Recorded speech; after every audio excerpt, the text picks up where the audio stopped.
name is Harry. I'm from London. Meghan Markle here.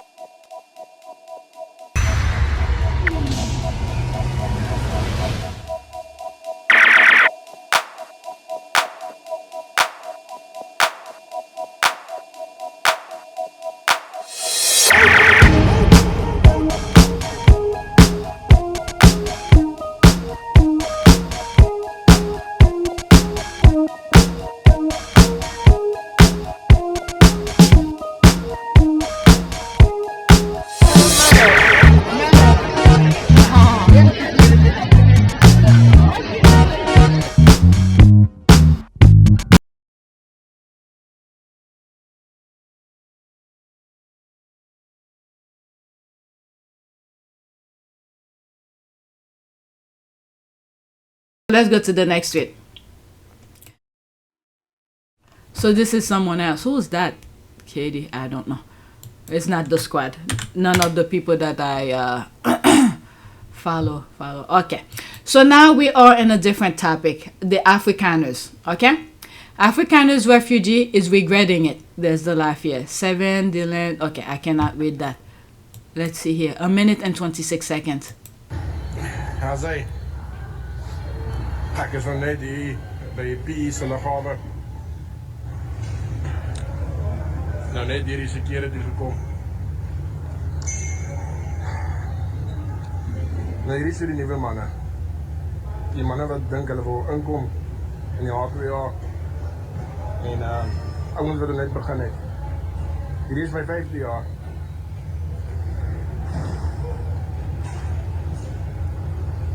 Raak nie makliker.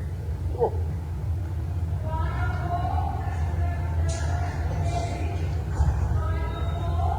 Ek loop deur die security.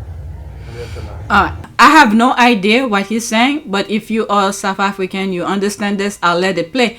But the thing that came to mind, it reminded me of this Canadian who sold everything, his house, and moved his family to Russia.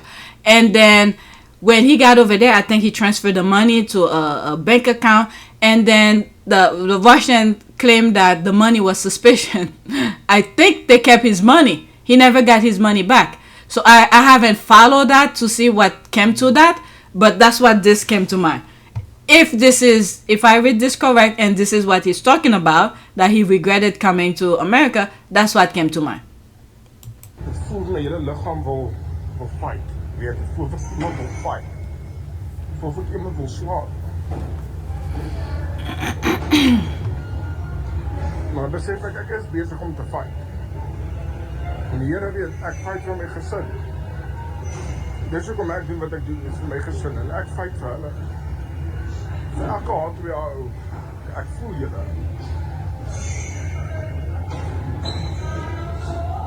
Ek is trots op julle. I see Trump name here, but I don't understand a damn thing. Let's see if there's any translation. You're not understanding the video. It is the language, or is it an IQ problem? The man said he has been working in the US for 5 years, leaving his children behind. Men avoid women like Norma, who will never acknowledge your sacrifice. She all nails and lash and no brains. Okay, I don't know. I didn't understand. There's the life here. It's a beautiful morning. There's that. Okay, if I had understood this, maybe I would have something more to say, with the exception of what I said about the Canadian who moved to Russia. All right, but I don't understand. I saw it and I thought I'd share it with you. Next tweet. Again, it's about Afrikaners. All right, so there's that here. Thank you, white South Africans, for exposing racist liars. Genocides of white people, it's a lie. 1 minute and 35 seconds. This is not true. It's a lie. There is no genocide of white South Africans. And let me make this clear for the benefit of those of you who are not South Africans. I'm a white South African, but I'm not an Afrikaner. I'm not a Boer, as people say. But even the Afrikaner people, the vast majority of Afrikaners don't want to leave this country.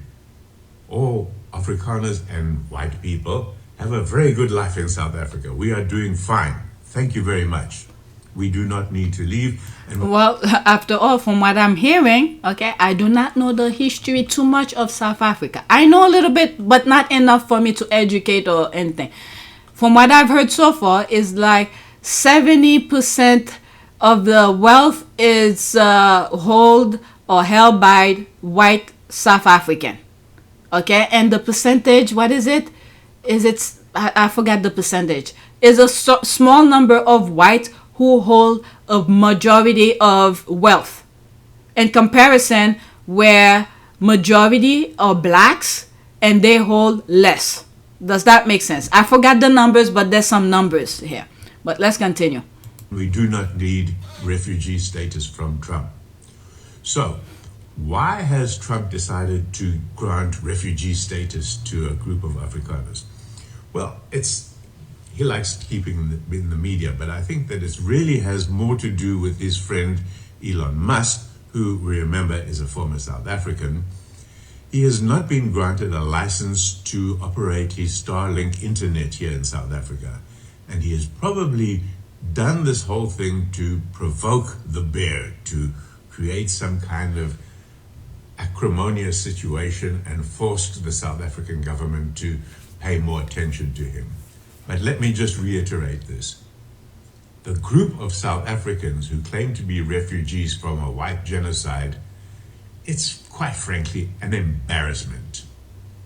Alright, so this is not the first video that I've come across where white South Africans are saying there is no genocide. But there are crimes in South Africa, but it seems like not that they're promoting, they're saying it's okay, but it doesn't specifically target what these people are saying. Alright, but let's see here.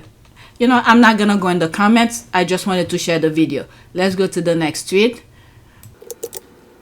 Okay, so there's that. Let me pause it. This one is slightly longer. Episcopal Church says, where was the US government when black South Africans were being shot at during apartheid? Alright, so let's listen. 3 minutes and 55 seconds. Hello, Episcopal Church. I'm Linda, and I'm a proud Episcopalian. Thank you for setting a good example of what it means to follow Jesus, love your neighbor, and understand your neighbor includes the poor, the marginalized, the oppressed.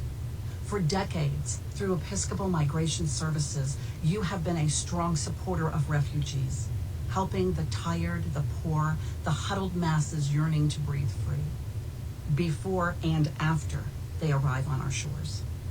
I have a friend who is a white South African. She left because of apartheid, because of the systemic abuse she saw, because she was taught racism growing up, and she knew it was wrong. She is now a U.S. citizen, embarrassed and angry at both her home country and her adopted one. She asked me, where was the U.S. when black South Africans were being shot in the street for protesting against their marginalization? One of the videos, I'm not sure if it's this one. I don't know. There's one video that I did where I was talking about that, and I was putting some, because I had to put screenshot as the video was playing because I cannot let the video play like that. What I did instead, I put videos, I put pictures of what South African were doing to the blacks, and different things that will sort of shed light to the narrative. Let's say, for instance, the land where the white part people live and then the blacks live. You see all those shed one on top of another, so close together, and then on the other side is where the whites live, and then you see all the space, the greenery, and things like that. So yeah, but let's continue. And I have to give prop to some of those white South Africans for speaking up. Alright, there's that young kid I have, just look at the screen, I'll put his picture. They say he's how do you call this? Oh my God. Where he talks about politics and I forgot the term. Activist. He's an activist. Where he spoke about it, about there's no genocide going on, and in terms of the crimes that's going on in South Africa. So prop to some of the whites South Africans who speaking up and to debunk Trump for his narrative.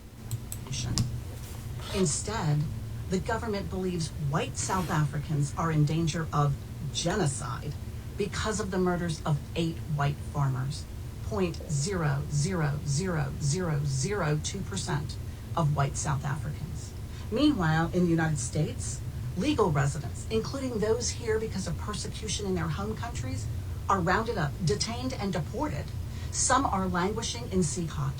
Outside the United States, thousands of people have been waiting years to be allowed to cross our border. The white refugees from Elon Musk's home country have been given vastly preferential treatment. They were screened and cleared within 3 months. They arrived on a U.S. government-chartered plane. In other words, your tax dollars paid for it. They were met by U.S. dignitaries and have been fast-tracked for government benefits and citizenship. What? And simple, I did say that. I did say they're probably gonna bring them to come so they could come and vote. Yes, that's what I said. I didn't even know they were doing that. I just said on top of my head. Oh my Lord. Is what racism looks like. The Episcopal Church has been a staunch supporter in the fight for racial justice. And refusal to work with the Republican government was not based solely on what is happening in the U.S., but in consultation with the Archbishop of Cape Town. The presiding bishop of the Episcopal Church, Sean Rowe, said, "I am saddened and ashamed that many of the refugees who are being denied entrance to the United States are brave people who worked alongside our military in Iraq and Afghanistan and now face danger at home because of their service to our country. I also grieve that victims of religious persecution, including Christians, have not been granted refuge in recent months. For those of you who are saying it is awful for the Episcopal Church to stop helping thousands of refugees because of less than 60 people, that is not what is happening. The work is continuing, just without funding or support from the federal government, and without having to adhere to Republican views inconsistent with the Gospels. The needs of the vulnerable, those truly in danger, those without resources, are still a focus of the church. At its core, the Episcopal Church believes in scripture, tradition, and rational thought. We don't just open our doors to the marginalized, we ordain them. Male and female, black, white, and brown, members of the LGBTQ community, DACA recipients, immigrants, refugees, indigenous people, you know, human beings. This is what I learned in the Episcopal Church. Love God, love others. The rest is details. Bye, church. Have a nice day and keep up the kingdom work. Well, at least she explained it. They had communication with whatever archbishop from South Africa and things like that. So they come with that conclusion. The other thing that crossed my mind as I was listening to her is that some of those immigrants, especially the Cuban, they were running from whatever they were running from in Cuba. And then once they got the opportunity to vote, to uphold the democracy that they crave for, that attracted them to come here, they vote against it. So a lot of this that America is facing, it's at the fault of some immigrants, okay, who worked their butt off to get here. And once they came here, they pulled the red carpet off of themselves and others. All right, so let's leave that alone. Let's go to the next one. I don't want to read too much comment. Now, this is The View. We're done with the Afrikans. This is from The View. I'm not sure what they're talking about. I saw it as I was starting to make the list. Sara is definitely a typical white woman, independent voter who says, I don't see colors. All right, 44 seconds. No, but the thing is that I don't look at people first by he's the woman, a black man, a gay person, and this. I look at the best candidate, and then they happen to have all these other things they bring. Usually a little different than most of the country. I don't know. I would say that we got to stop telling the American public what they're ready for. Right? We lost twice when women were around. Yeah. I mean, is there no distinguishing factors to each woman and why they might have lost? So no nuance, or was it? Clinton was one of the most qualified candidates in presidential.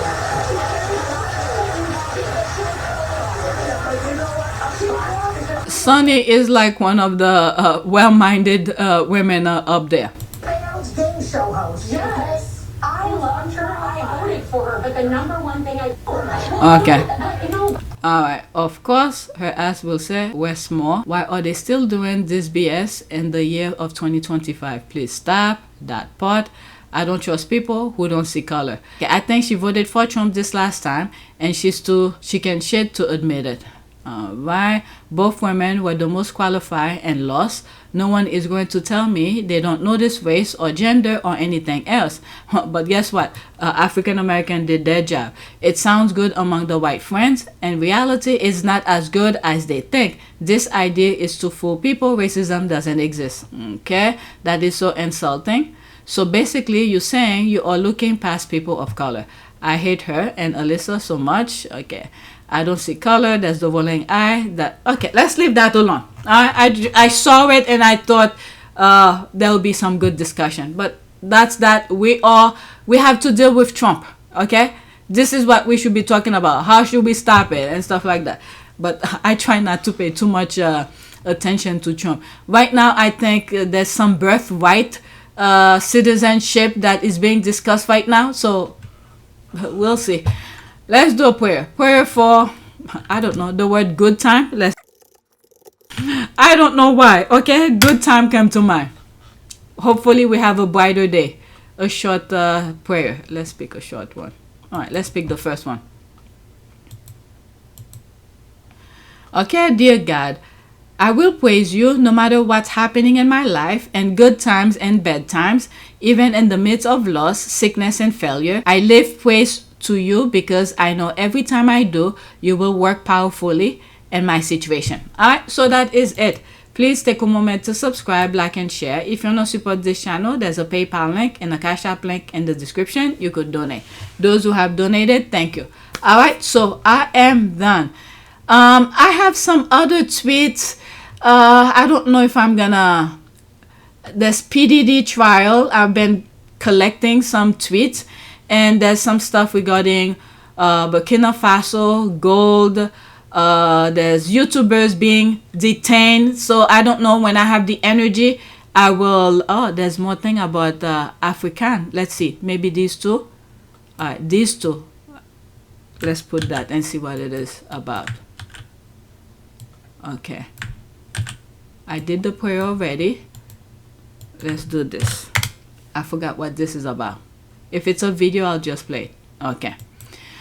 White Americans are not so welcoming to the Afrikaners. All right, 1 minute and 5 seconds. Donald Trump is chartering a plane using U.S. taxpayer money to bring refugees from South Africa to America. Now let's think about this for just one moment. What is the same about all these South African refugees that we might notice? They're all white people. That's right. And so when we talk about deporting people, it appears that they're mostly non-white. But we can bring in South Africans who are white. And I just can't shake this feeling. I just can't shake this feeling that maybe, and I'm not saying it, I don't know, I'm not there, I'm not in the room when these conversations occur. It seems to me that it's possible that these guys in the White House are motivated by certain aspects of these people that they're bringing in and taking out.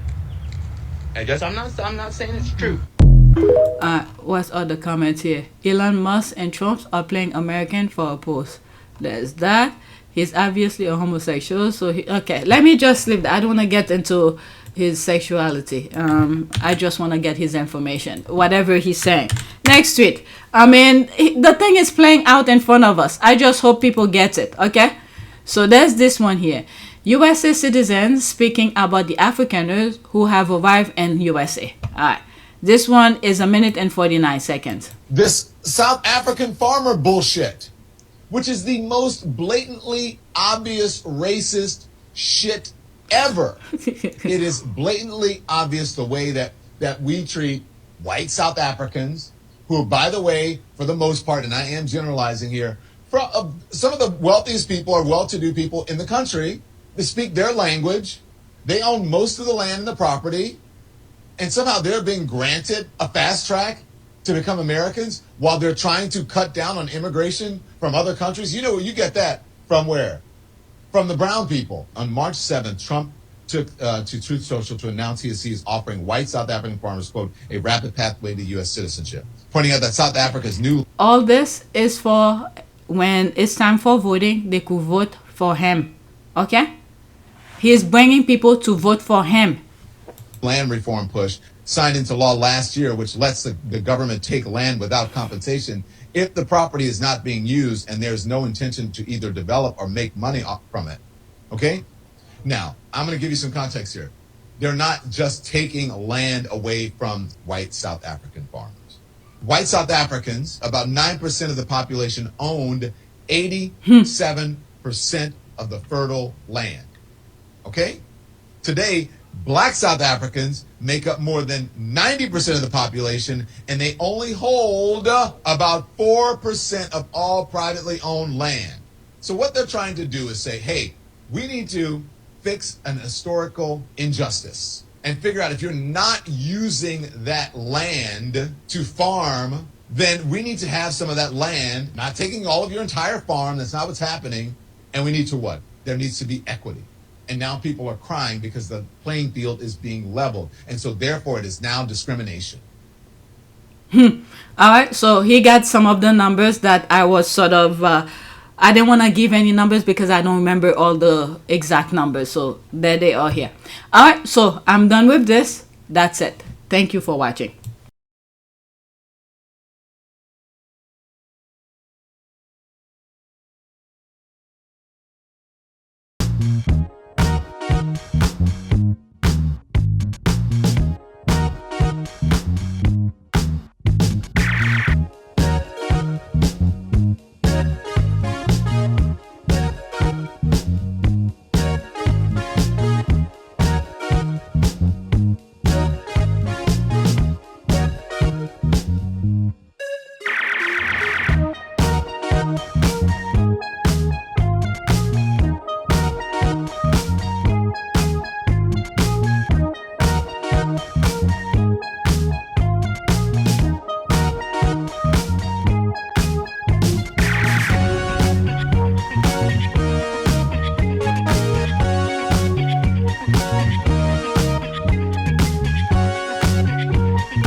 It is a great privilege to be with all of you today.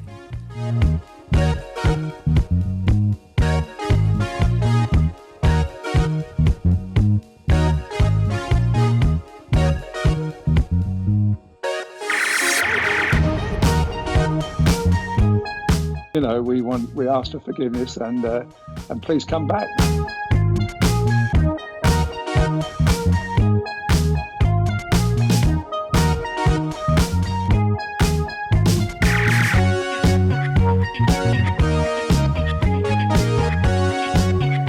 As you saw me find the love and happiness that I'd hoped for all my life.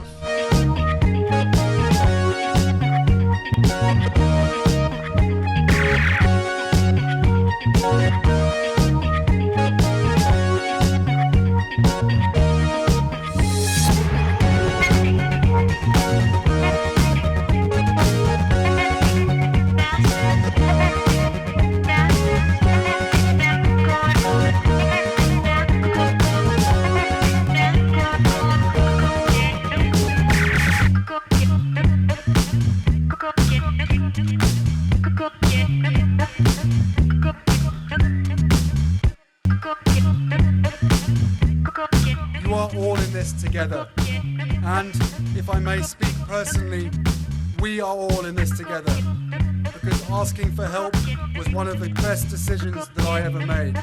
You will be continually amazed how life changes for the better